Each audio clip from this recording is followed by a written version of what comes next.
Bien, bueno, pues hoy vamos a entrar a un área distinta del conocimiento en redes. El día de hoy vamos a empezar a hablar acerca de seguridad, pero no seguridad en todos los aspectos, sino seguridad solamente o principalmente en lo que es la red de área local o la red LAN. Específicamente vamos a hablar un poco acerca de la seguridad en capa 2, que ya sabemos que capa 2 es lo que predomina dentro de la red de área local, ¿no? El día de hoy vamos a cubrir dos subtemas, que es, por un lado, la seguridad de los dispositivos finales o la seguridad de los hosts, en pocas palabras, y por otro lado vamos a cubrir también lo que es el control de acceso y cómo se acostumbra a hacer esta actividad en una red corporativa. ¿Ok? Entonces, hablando un poco acerca de endpoint security o de la seguridad en los hosts, debemos decir primero o arrancar el tema diciendo que si nosotros hacemos una búsqueda en Internet, por ejemplo en Google, acerca de cuáles son los ataques más frecuentes que ha habido en los últimos días, seguramente nos vamos a encontrar con algo así. Ataques de distribución perdón, de denegación de servicio distribuido, nos vamos a encontrar con ataques que son de robo de información, nos vamos a encontrar con distribución de malware. La distribución de malware puede ser como parte de un proceso, por ejemplo, el malware puede distribuirse para ejecutar este ataque o puede distribuirse para ejecutar este otro. El malware más bien es como un vehículo para conseguir ciertos fines. ¿Ok? Bien, ¿en contra de qué se atenta en un sistema informático? Podemos atentar en contra de por ejemplo, de un server o de un host, de la información o que físicamente se caiga. Pero en general, podemos decir que atentamos en contra de la disponibilidad. Vamos a querer tirar un server, vamos a evitar que un servicio esté funcionando, vamos a evitar que, no sé, a lo mejor soy un empleado que no está contento con lo que le dieron de liquidación, ¿no? Ex empleado y soy el que manejaba todos los passwords de la empresa y todo esto. Entonces me voy mal de la empresa, me llevo todos los passwords y entonces ahí tan solo con hacer eso ya estoy atacando a la empresa de alguna manera porque ellos no pueden brindar un servicio o no pueden usar un server. Estamos atentando en contra de la disponibilidad. Es como mandas un saludo de 3 vías de TCP. Es como que quieres abrir una sesión de comunicación a un servidor HTTP, por ejemplo, pero cuando el saludo de 3 vías te responde el server, tú ya no le contestas nada, ya no le mandas el último acuse de recibo y el cuate se queda esperando tu acuse de recibo, pero ahí se puede aventar unos cuantos segundos, ¿no? Entonces le mandas otro saludo de 3 vías y luego otro, le mandas miles o tal vez millones de saludos de 3 vías desde cientos de dispositivos que están distribuidos en cualquier parte del mundo y entonces por eso es distribuido. El ataque es distribuido porque al pobre server le están llegando estas peticiones, que por cierto son peticiones tipo legítimas, porque no te estoy mandando un paquete mal formado, no te estoy mandando una bomba lógica, no te estoy mandando, simplemente te estoy mandando una petición, ¿no? Pero el detalle es que no te estoy mandando una, sino varios miles o millones de peticiones. Entonces, todos los servers tienen un cierto número de hilos máximos de ejecución y lo que haces es acabarte esos hilos, ¿no? Y cuando el administrador del sistema se da cuenta de que esto está sucediendo, pues empieza a bloquear direcciones IP, pero son tantas y viene desde tantos lugares que pues no terminas de bloquear las direcciones IP origen cuando ya viene de otras y luego de otras, ¿no?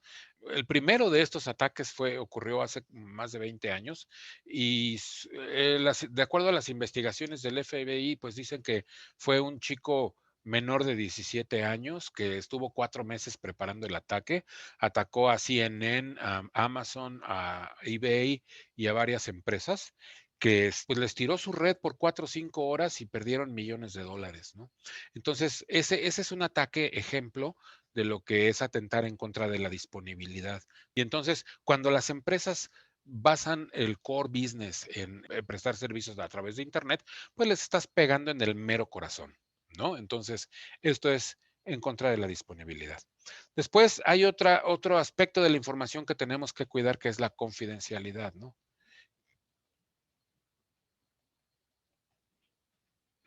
que la información solamente la pueda ver quien la tiene que ver.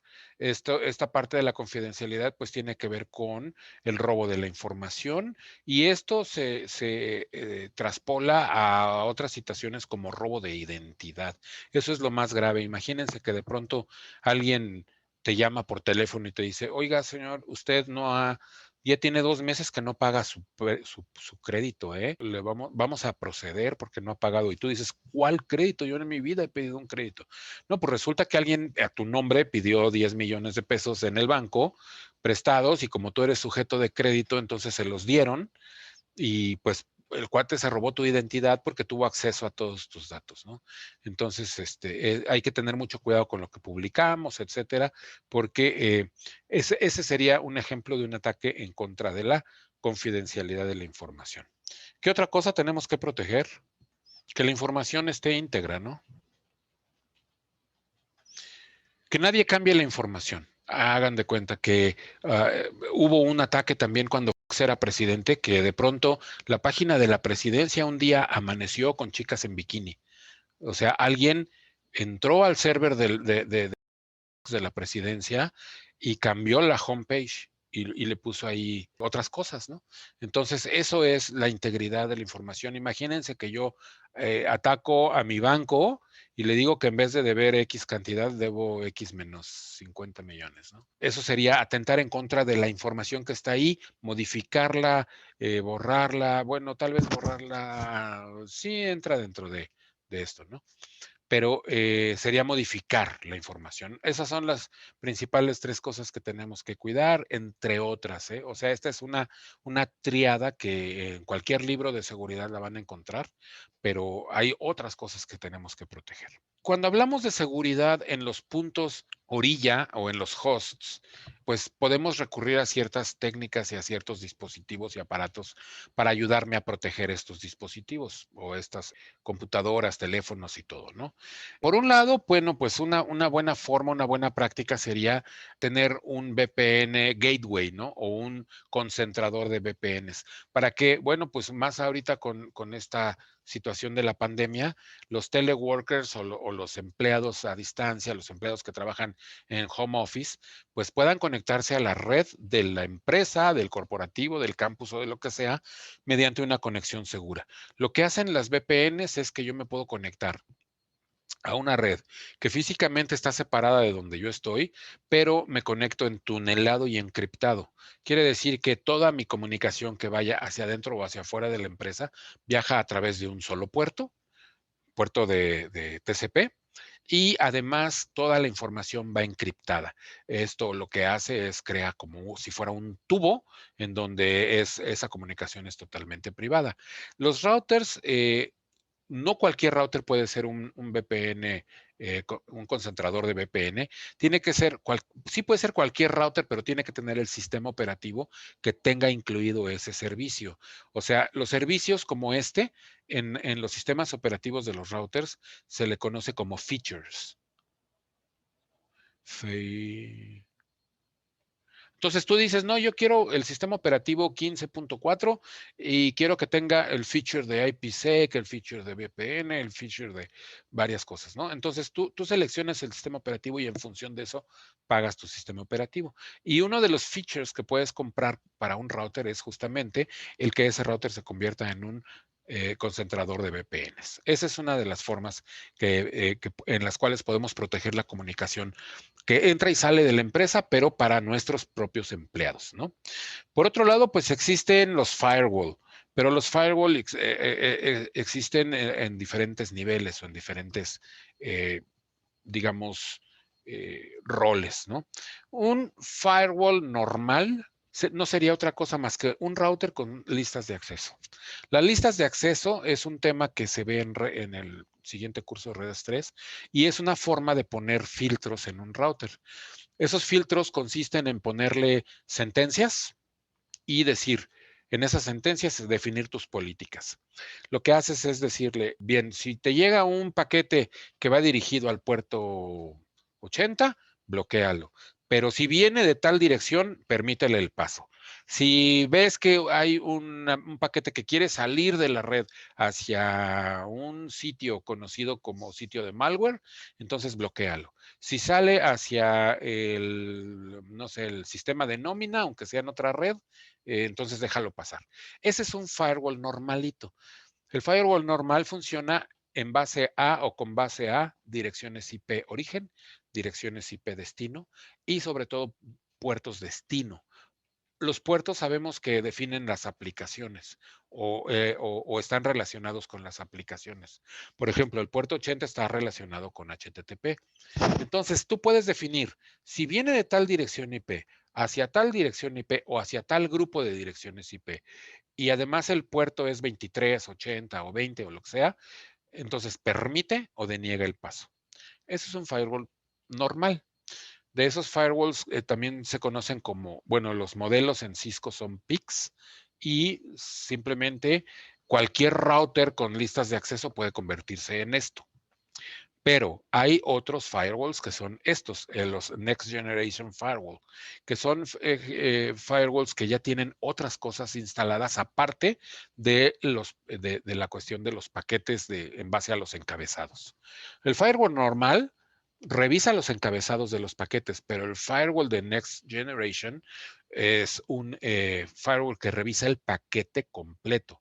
No solamente revisa los encabezados, sino que revisa el contenido de los datos en el área de datos. Esto me permite establecer filtros de aplicaciones y decir esta aplicación sí quiero que pase, esta no quiero que pase. Y además tiene prevención de intrusos de próxima generación. La prevención de intrusos, pues se puede decir que está dada en dos etapas. Una es el IDS, Intrusion Detection System. Esto detecta los intrusos nada más y te avisa y te manda mensajes a veces en modo texto, a tu teléfono o algo así. IPS es Intrusion Prevention System. ¿Cuál es la principal diferencia? Que el de Detection no hace nada, solo te manda el mensaje y te avisa, pero no reconfigura el sistema, no pone filtros, no bloquea nada, simplemente te avisa. Y el IPS, por el contrario, sí toma acciones. Toma acciones como, por ejemplo, cerrar, tirar interfaces, cerrar puertos y hacer cosas así en base a criterios que tú le defines. Pero el de próxima generación, el de Next Generation, ya incluye inteligencia artificial. Y entonces, en base a aprendizajes de patrones de comportamientos, aplicando inteligencia artificial, el equipo es capaz de modificar su configuración. No solamente de tener una acción de bloquear un puerto o algo así, sino que también de modificar su configuración. Entonces está bastante interesante. Estos equipos tienen comunicación constante con otros dispositivos que se dedican al monitoreo. Tiene otra característica que es una protección anti-malware. Todo el tráfico que pasa lo revisa a ver si no tiene alguna huella digital que corresponda a algún malware conocido y además filtra en base a URLs también, no solamente a direcciones IP, sino a URLs. Si tú quieres entrar a una página web que es conocida porque distribuye malware, entonces el equipo va a saberlo y no te va a dejar entrar a esa página. Por otro lado, tenemos la parte de acceso a la red o Network Access Control, control de acceso a la red. Esto, bueno, pues va a ser un dispositivo que va a ser o un router o un server, pero que se va a encargar justamente no solamente de decir, a este señor sí lo dejo pasar y a este no, o a este equipo sí lo dejo pasar y a esta computadora no, o incluso a este proceso sí lo dejo pasar y a este proceso no. No solamente eso, sino que también te va a permitir llevar control ya te dejé pasar, ahora a qué tienes acceso, qué vas a poder utilizar, qué vas a poder ejecutar o qué vas a poder escribir o borrar. Por otro lado, pues el accounting, que es, ok, ya estás adentro, ya tienes permiso de esto, pero ahora vamos a ver qué estás haciendo. Y te voy a llevar un control muy completo de cada paso que hiciste. Entonces, eso sería otra situación o otro perfil por donde podríamos empezar a proteger un sistema.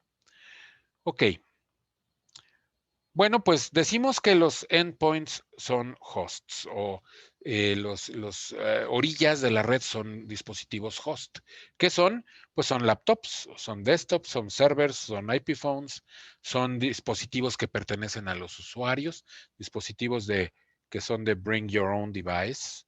Y bueno, pues aquí podríamos poner muchas otras cosas. Con el IoT podemos hablar de smart TVs, podemos hablar de sensores, podemos hablar de actuadores, relojes, monitoreos de pasos, teléfonos, smartphones y un montón de cosas más, ¿no? El hecho de que se permita que tú traigas tu propio dispositivo al trabajo agrega una capa adicional de procesamiento a todo lo que es el control de la seguridad. Es de verdad un problema porque fíjense, si yo soy el administrador de la red del campus y en el campus no entra ninguna computadora a la red que no sea del campus, las computadoras de los usuarios, de los alumnos, de los profesores, de nadie permito que entre a la red. Y no permito que se conecte a la red los teléfonos ni nada por el estilo.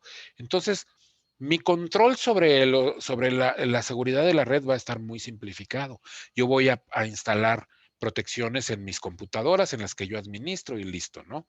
Pero cuando empiezo a permitir que lleguen computadoras que bien podrían estar infectadas, teléfonos que podrían traer algún virus, laptops que a lo mejor traen algún malware instalado o algún gusano que se va a propagar en mi red, híjole, empieza la paranoia porque tú no eres responsable de la computadora de los usuarios, la que es de su propiedad. Lo más que puedes hacer es lo que hace darte acceso a Symantec, ¿no? Por ejemplo, y que tú se lo instales a tu computadora, pero si te fijas, si ustedes se fijan, esto no es algo obligatorio.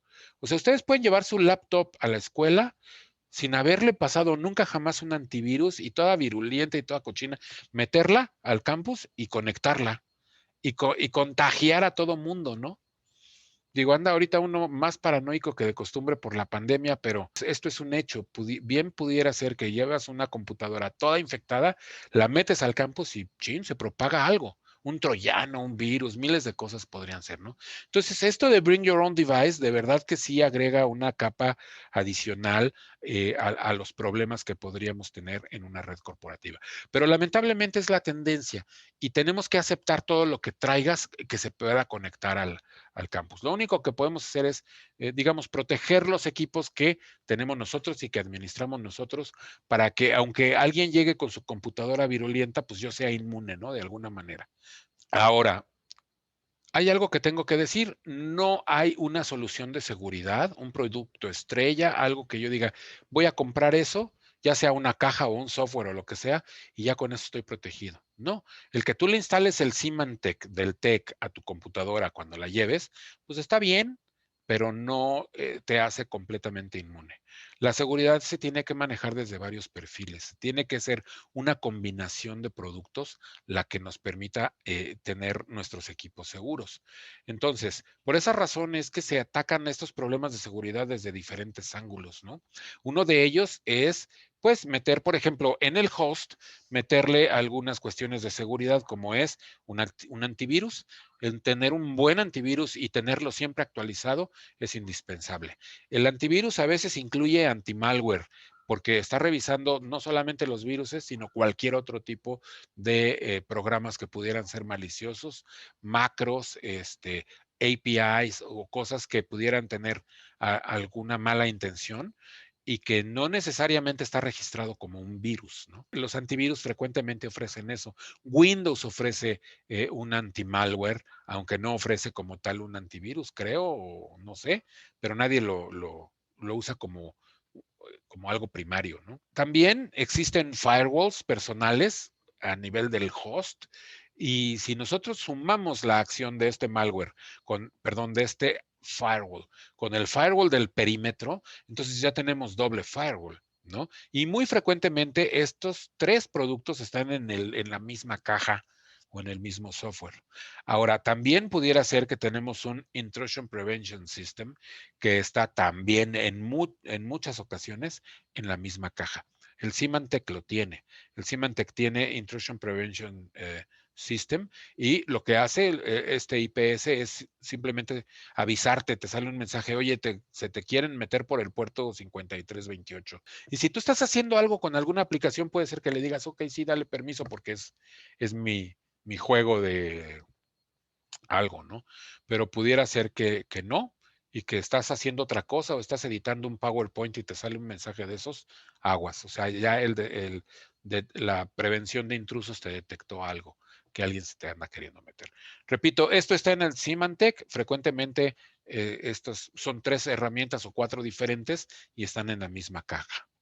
Pero si a esto le sumamos, por ejemplo, que podemos tener en el perímetro de la red otros dispositivos, como son, por ejemplo, el ESA o el WSA, entonces ya estamos hablando de una solución que consta de varios productos trabajando en conjunto y de manera coordinada, como engranes, y que como tal ya te protegen un sistema, ¿no? La mayoría de los ataques se distribuyen a través de email o de web browsing. ¿Por qué? Pues porque cuando tú estás navegando en Internet haciendo web browsing, a veces o en muchas ocasiones sin darte cuenta estás ejecutando código. No solamente es el HTML, no es solamente es la página web que estás viendo, sino que cada vez más son dinámicas, mejor dicho, que cada vez son más dinámicas las páginas web y tienen más código que se ejecuta. Y hay código que se ejecuta del lado del server, pero otro que se ejecuta de tu lado. Entonces, todo eso pues añade complejidad. Y luego la encripción, ese es otro punto. Los equipos que están monitoreando la seguridad de los equipos de los empleados, cuando se encuentran con tráfico encriptado, pues ya dicen, híjole, pues ahora qué onda, ¿no? La encripción es una muy buena forma de distribuir malware, porque así los dispositivos que están ahí para prevención de intrusos y esas cosas, ni siquiera se dan cuenta que están transmitiendo un malware, porque este malware está encriptado. Bueno, ahorita vamos a ir a ver lo de ESA y WSA, pero antes, pues aquí queremos ver cómo está esta red. Fíjense, aquí tenemos todos los endpoints, todos los dispositivos que pudieran ser vulnerables. Y bueno, todo esto está protegido de alguna forma con otros dispositivos en el perímetro. Estos tienen sus propios puntos de seguridad basados en host y luego tenemos otros dispositivos que protegen el perímetro de la red. Luego tenemos un router de VPNs, tenemos un firewall de próxima generación y estos, ESA y WSA específicamente, que hacen es proteger todo lo que es correo y lo que es tráfico web. ¿Ok? ¿Cuáles son los dispositivos más vulnerables de estos endpoints? Yo digo, mi opinión personal es que los más vulnerables, si ustedes me preguntan, ¿qué es más vulnerable? ¿Un smartphone o una computadora de escritorio? Yo les podría contestar, pues depende de los servicios que uses, ¿no? Pero sí les puedo decir, por ejemplo, que los nuevos Smart TVs, pues algunos ya están basados en Android, otros están basados en sistemas operativos propietarios. El último ataque importante que hubo en el mundo fue desde Smart TVs. O sea, un cuate encontró alguna vulnerabilidad en cierta marca y cierto modelo de Smart TV y empezó a depositar malware en ellos, en esos televisores, y de pronto dio orden de ataque y empezó a atacar. No tengo bien los datos de qué fue lo que atacó y en contra de quién fue este ataque, pero lo que sí sé es que los atacantes fueron Smart TVs, que en su momento fueron víctimas y después se convirtieron en atacantes por este malware, ¿no? Los dispositivos que más recientemente se conectan a Internet, pudiéramos decir que son los más vulnerables porque todavía no ha sucedido que alguien los use para atacar y no ha habido todavía quien parche o quien haga o proponga una solución para ese ataque o esos ataques, ¿no? Todos los dispositivos de IoT cuando empezaron a salir, lo único que quería la gente que los desarrollaba era que se conectaran y que funcionaran. Pero la seguridad no era un punto a tomar en cuenta, ¿no? Al menos no al principio, en los albores de IoT, pues esto no era importante. ¿Ok? Bueno, entonces, ahora sí, WSA y ESA. ESA es Email Security Appliance. Esto es un dispositivo, una caja, un server que tú tienes en tu red físico, es decir, un aparato, que lo que hace es estar verificando todos los emails. a nivel de los datos, a nivel de los encabezados, a nivel de origen, destino, a nivel de todo. Principalmente monitorea el protocolo y bueno, pues todos los correos que entran y salen de la empresa, ¿no? Lo interesante de esta caja es que todo el tiempo está en comunicación con Cisco Talos. Talos es el sistema de inteligencia más grande que hay en el mundo. Y es que, bueno, como ya sabemos, en la mayor parte del tráfico del mundo de Internet pasa a través de equipos de Cisco. El 80% del tráfico mundial pasa a través de equipos de Cisco. Entonces, está como que aceptado y predispuesto que todos los equipos de Cisco, routers, switches, etcétera, estén todo el tiempo alimentando a Talos. Talos está monitoreando todo el tiempo todo el tráfico y está buscando malware, comparándolo contra huellas digitales, comparándolo contra comportamiento. Es un sistema muy grande al cual consultan, pues, no solamente todas las empresas grandes del mundo, sino también las agencias de seguridad de los gobiernos. Es un verdadero monstruo Cisco Talos.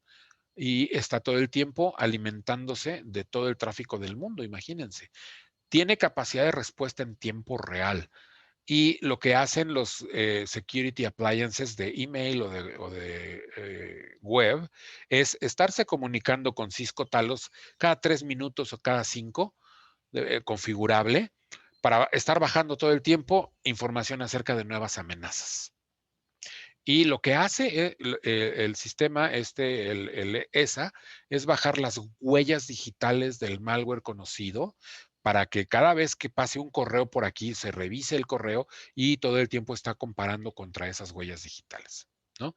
Entonces, con base a este funcionamiento, pues ESA puede bloquear amenazas conocidas, puede actuar en contra de malware que viene camuflajeado, que viene escondido, puede verlo porque está revisando el área de datos de todos los paquetes, puede descartar links rotos o links que son considerados links que te apuntan a sistemas maliciosos, a sitios infectados y bueno, es capaz de encriptar el contenido para protegerlo de atacantes, proteger la confidencialidad. Y por otro lado tenemos el WSA, que es Web Security Appliance, y esto pues funciona más o menos igual que el ESA, solamente que está enfocado a tráfico de tipo HTTP y HTTPS, desde luego.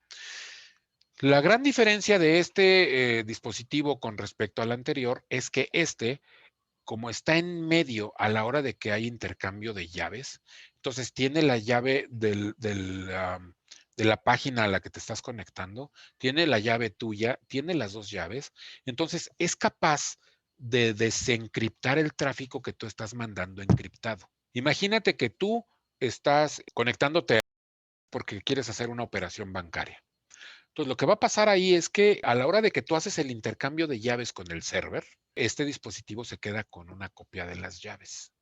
Entonces, es capaz de estar desencriptando la información al vuelo en tiempo real para estar inspeccionando todo lo que está ocurriendo ahí. No solamente esto lo hace con aplicaciones, o perdón, con conexiones que ya están establecidas, sino que también pues analiza todas las conexiones que están por llevarse a cabo. Entonces, si el dispositivo detecta que tú estás tratando de acceder a una página web que está marcada como en la lista negra, hay una lista negra en el mundo en donde están todos los servers maliciosos, ¿no?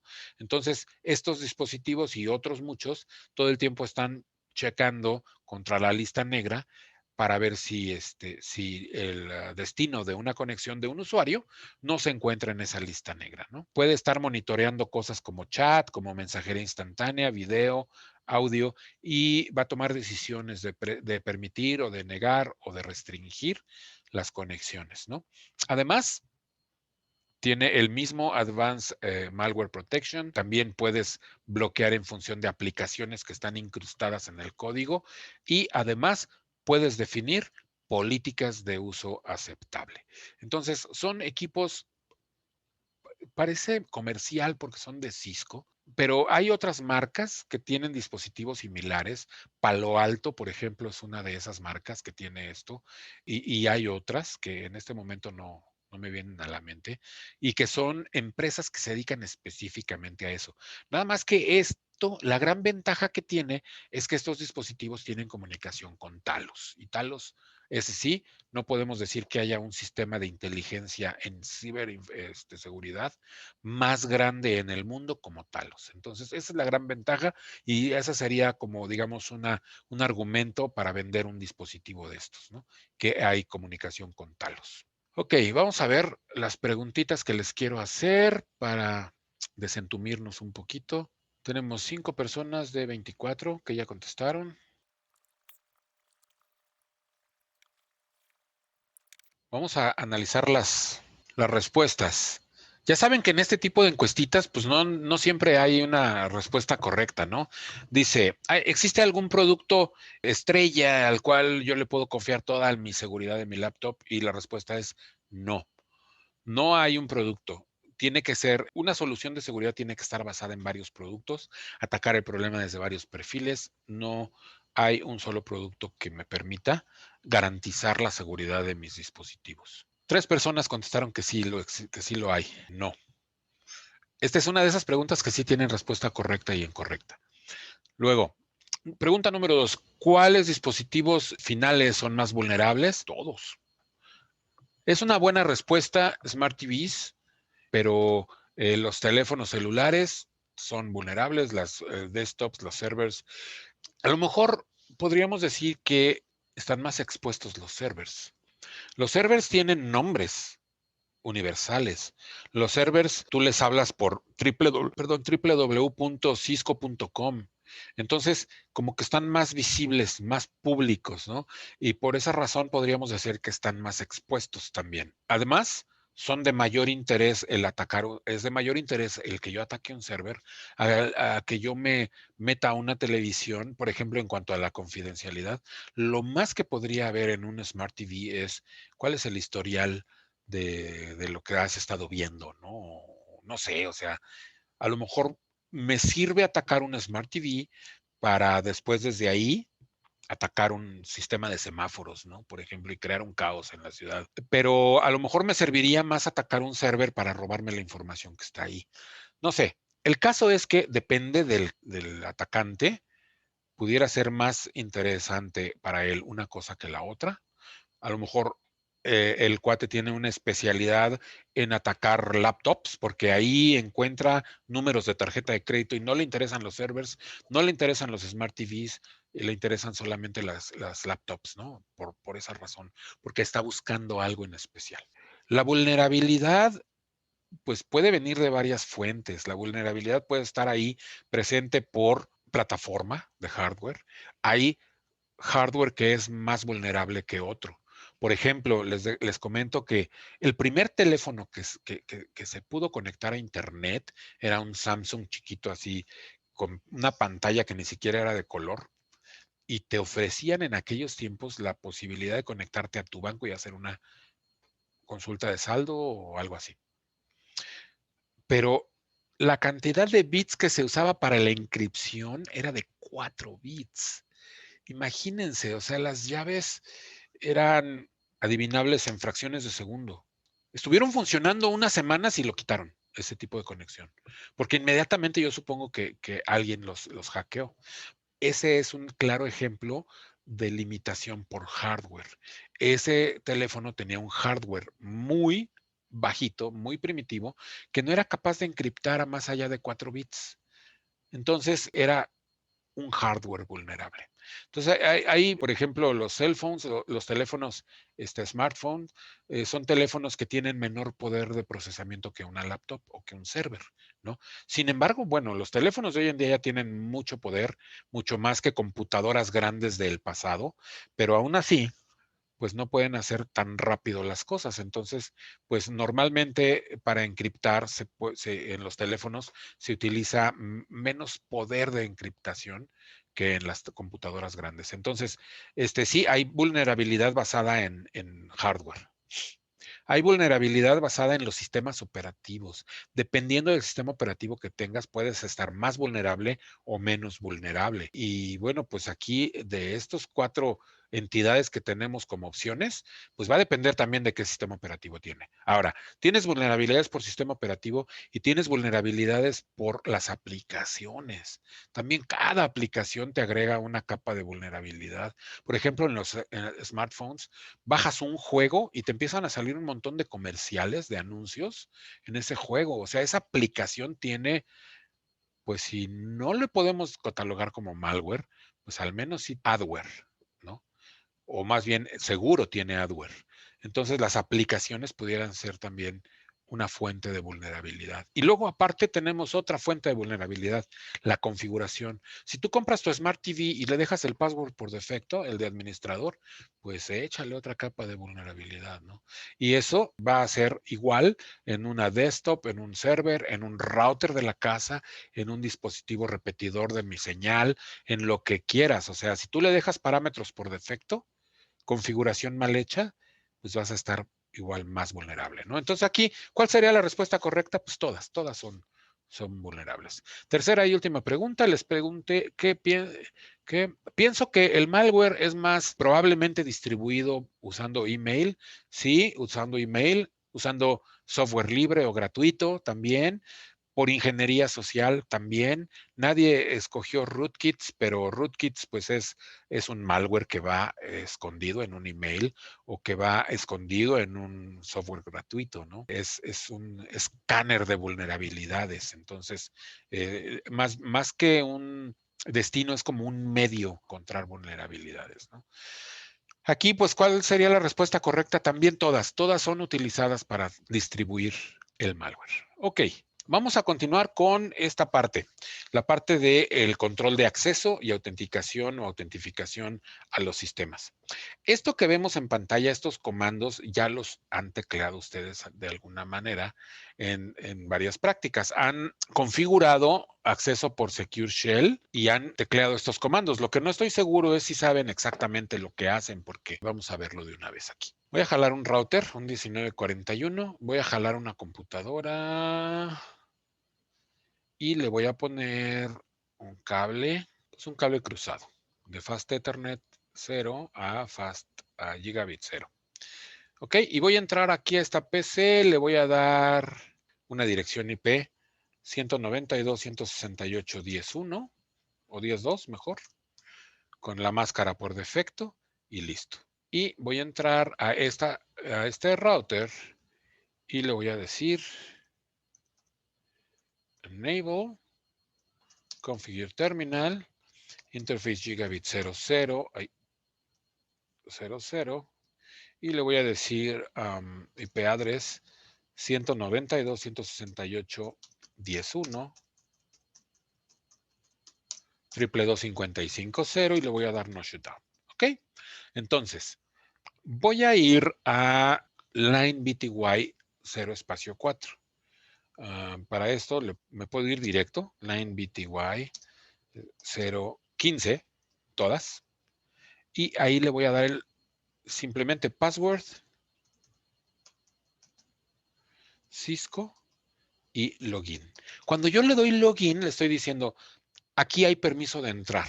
Y para esa persona que entre ahí, pídele el password que es Cisco. Entonces, si yo me voy aquí y le quiero hacer un telnet 192.168.10.1, me va a decir, pues sí, ¿cuál es el password? Y yo le digo Cisco y listo. ¿Ok? Fíjense, en este caso, lo que estoy haciendo, me voy a salir. Lo que estoy haciendo es simplemente decir, ponerle un password. Pero, ¿qué tal que yo quiero que no sea solamente el password, sino que sea un username y un password? En vez de darle login, le voy a dar no login y luego le voy a decir login local. Lo que le estoy diciendo ahí es, sí hay permiso de entrar, pero te vas a autentificar contra la base de datos de usuarios que está aquí de manera local. Y si se fijan ahorita, si yo le vuelvo a hacer el telnet, ya no me va a pedir solamente el password, sino que me va a pedir un username. ¿Cuál username? Pues no lo tengo definido, ¿no? Entonces tengo que definirlo y el comando que tengo que usar es username, no sé, admin, password Cisco o secret Cisco. Vamos a ponerle mejor secret para que quede encriptado. Ahora ya tengo en mi lista, en mi base de datos local tengo un usuario y bien podría ser una lista de usuarios. Yo lo puedo ver con el show running config y ahí está el usuario, admin. De manera que si yo vengo acá, pues acá ya le voy a poder decir username admin, password Cisco. Listo, ya estoy adentro. ¿Ok? Entonces, esto ya es un, un nivel más de seguridad porque ahí ya tengo que saber el username y el password. ¿Ok? Ahora imagínense que yo tengo la necesidad de tener 4 administradores, 5 administradores y que tengo 12 equipos de red, que administramos entre los 5 administradores 12 equipos de red. Pues yo tendría que ir a los 12 equipos de red y crear este usuario admin y los otros 4 usuarios, admin 1, admin 2, admin 3. Y entonces lo que va a pasar es que en el running config de aquí, yo voy a tener ya tal vez, en vez de un usuario solamente, voy a tener 4 o 5 usuarios. Pero también pudiera ser que no quiero tener aquí solamente a los 4 o 5 usuarios, entre comillas, porque son más bien administradores. ¿Qué tal que yo quiero que cada usuario que entre a la red sea autentificado? Y que sí, somos 4 administradores, pero son 200 usuarios más. Y entonces esos 200 usuarios yo los tendría que dar de alta en algún lugar para que se autentifiquen. Típicamente es con un server o algo así, ¿no? Pero si yo quisiera que se autentificaran, por ejemplo, al access point, entonces los tendría que dar de alta aquí.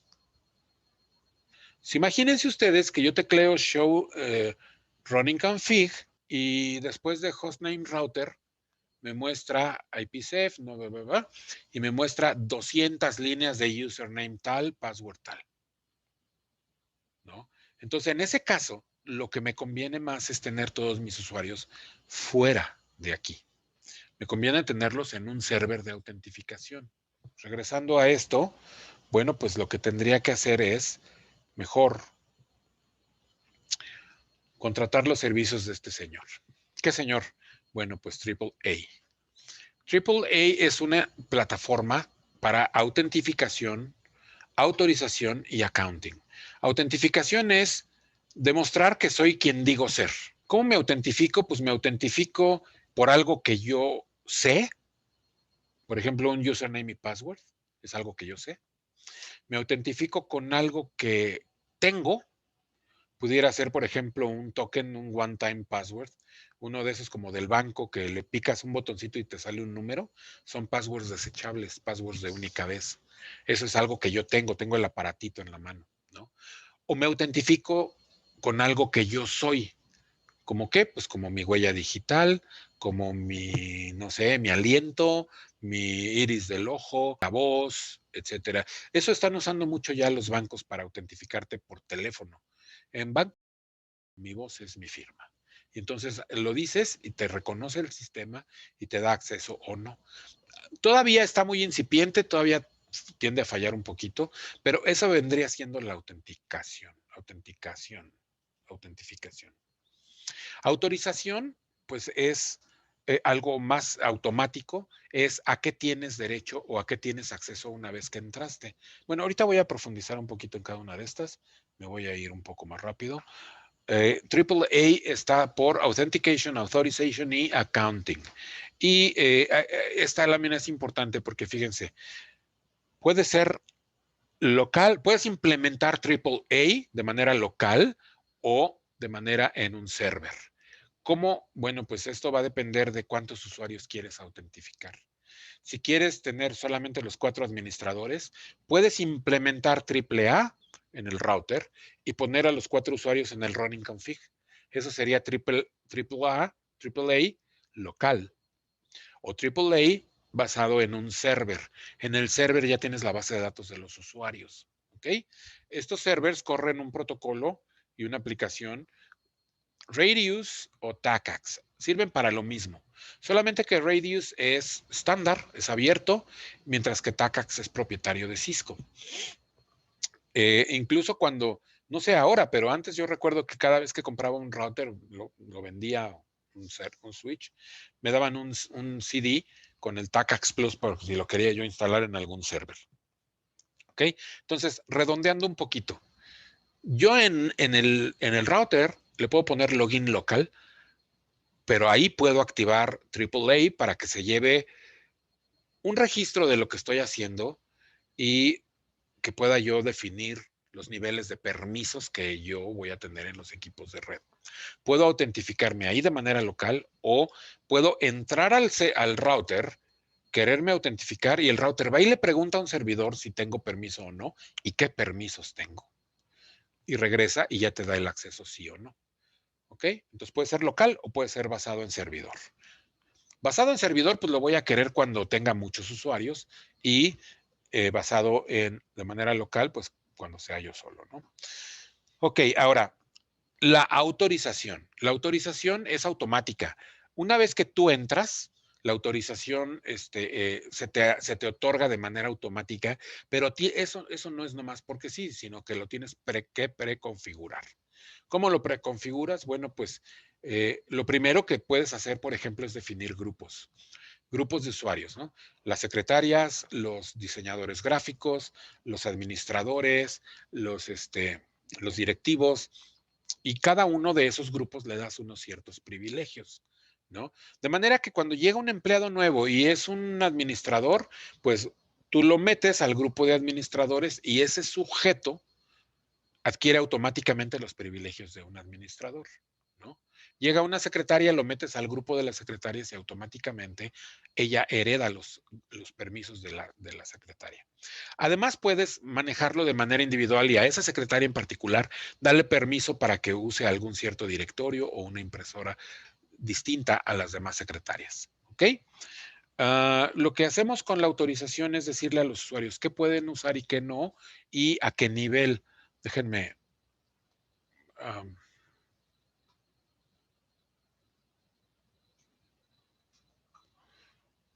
Les voy a mostrar esto. A ver.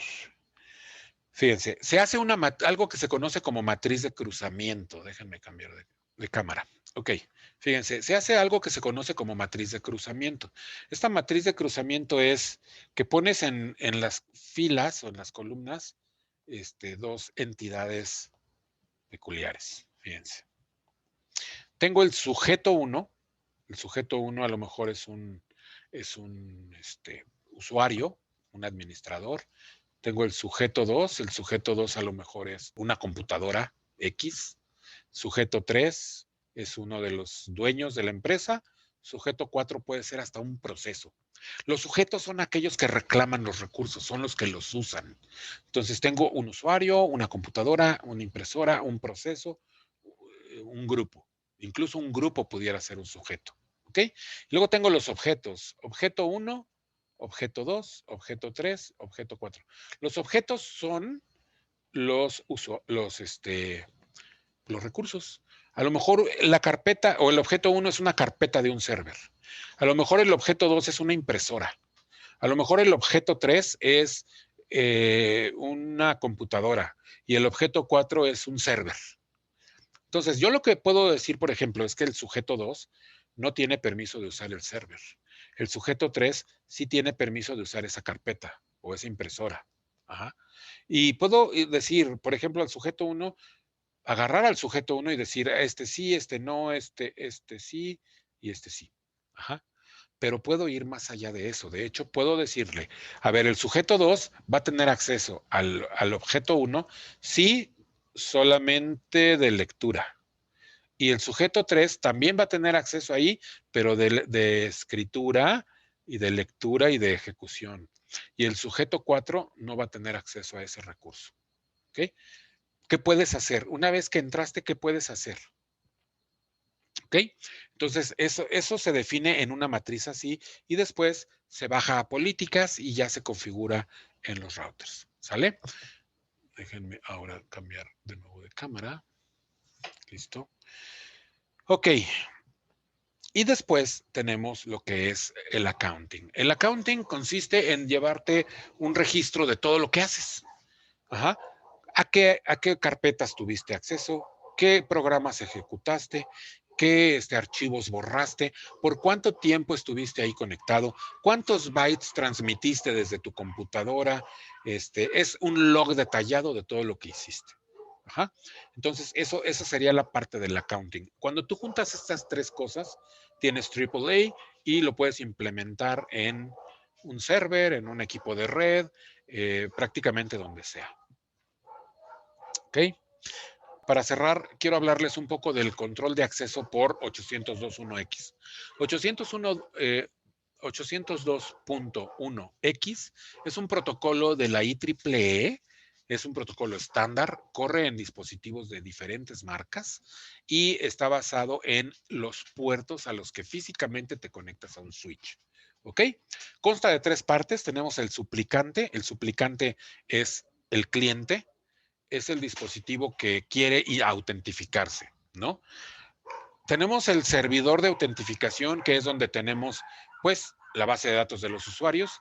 Tenemos ahí el accounting, tenemos ahí la autorización, que es lo que puede hacer. Pero en este caso, el switch juega un papel importante. El switch juega el papel de autenticador, ¿no? Y es que lo que hacemos con al integrar al switch a este proceso es decirle, mira, en el puerto 5 vas a tener un cliente que va a tener permiso, pero si se te conecta al puerto 10, no le des chance. ¿Ok? En el puerto 3 tienes un access point y ahí vas a tener 4 usuarios. A esos 4 usuarios dales chance, pero si llega otro no le permitas, ¿no? Entonces, el switch se convierte como en un elemento también de autenticación y se convierte, de hecho, en un broker. El broker es como un gestor de trámites, ¿no? Como él es el que se encarga de ir a decirle al server, oye, tengo aquí un cuate que se está conectando a mi puerto 5, ¿le das chance? No, pues que sí. Entonces, ya se le da acceso. ¿Ok? Eso es como una capa adicional de seguridad que se le está agregando a las redes. Es un protocolo que ya tiene su rato de que existe, pero a últimas fechas se está empezando a utilizar más. ¿Por qué? Pues porque hay una desesperación por remediar todo lo que tiene que ver con seguridad y con ataques y todas esas cosas, ¿no? Entonces, bueno, esto es lo que les quería mostrar el día de hoy. Les voy a aplicar otras 3 preguntitas rápidas. Vamos a verlas para desentumirnos.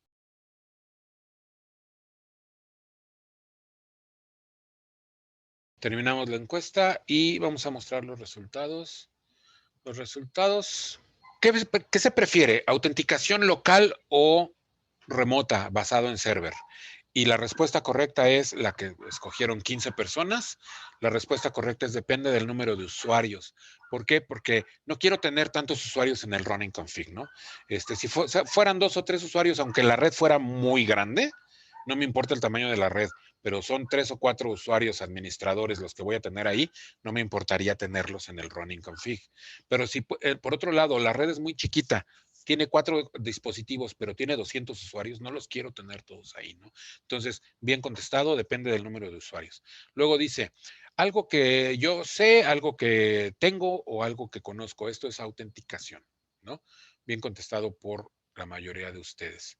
Esta pregunta era de multiple choice, o sea, intencionalmente lo puse así para darles a ustedes la impresión de que puedo escoger más de una casillita, ¿no? Fue una pequeña trampa ahí, porque en realidad, pues la única que corresponde es autenticación. La autorización y el accounting vienen como resultado después de haber hecho una autenticación.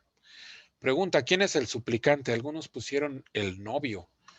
El cliente, la mayoría es correcto, el server no es el suplicante, es el autenticador y bueno, en donde está la base de datos y el switch, me parece que en el dibujo decía el autenticador. Sí, autenticador y en el server decía authentication. Ok. Bueno, pues muchas gracias por sus respuestas.